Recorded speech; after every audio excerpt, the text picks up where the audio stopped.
And one last theorem for this lesson, that is the alternate exterior angles theorem. And once again, Mr. Sullivan, take it away. Alright, let's find another one. Alternate exterior angles.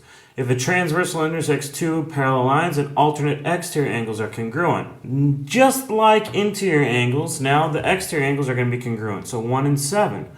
So the measure of angle 1 equals the measure of angle 7. Or in other words, angle 1 is congruent to angle 7. Okay?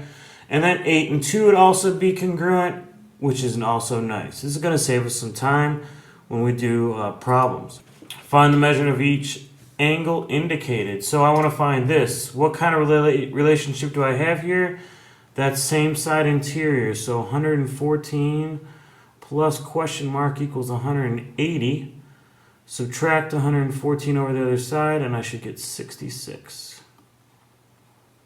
So that would be 66 degrees. All right.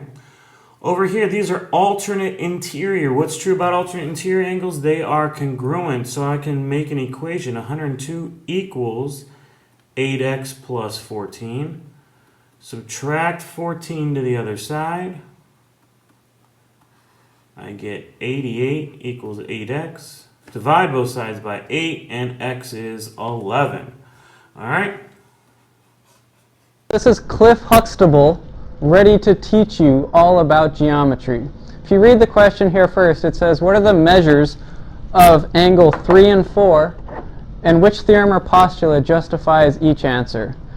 So first, let me just label this right here. We're focusing on 105 degrees, and so that is the measurement of angle. I'm going to call that number 9, so that I can have a reference there as we then talk about angles 3 first, and later about angle 4.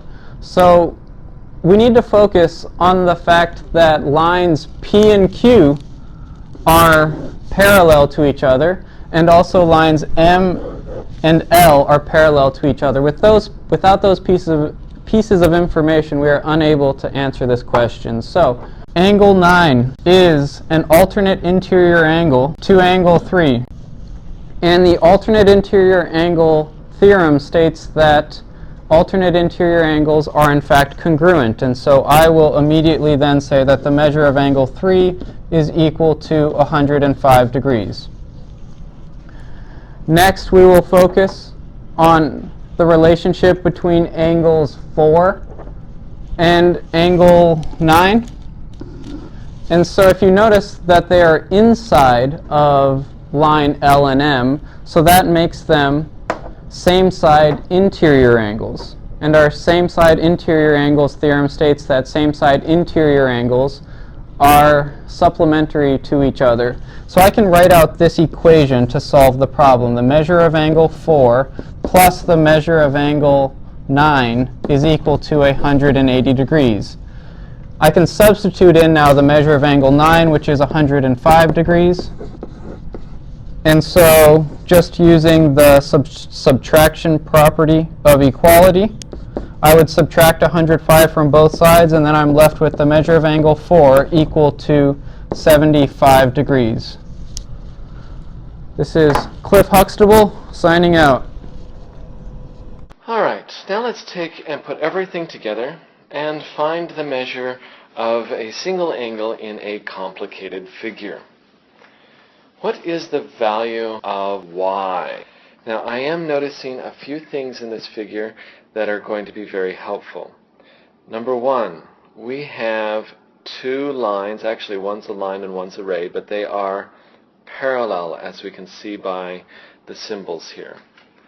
And those two parallel lines are cut by a transversal.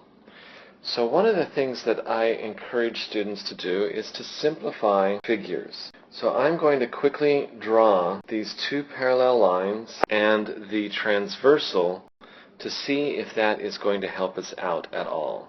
Now I realize that angle y isn't there anymore, but we do know that this is an 80-degree angle right here. Okay?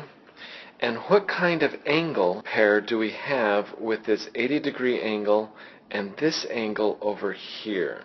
They're same side interior angles, And since these two lines are parallel, we know that same-side interior angles are supplementary. So that gives us the piece of information that this angle here has to be 100 degrees. Okay, 100 degrees plus 80 degrees is 180. That comes in really handy because that angle is this angle, this big angle right here. So the angle addition postulate tells us that 40 degrees plus y has to equal 100 degrees. And so that tells us that y is equal to 60 degrees using the subtraction property of equality.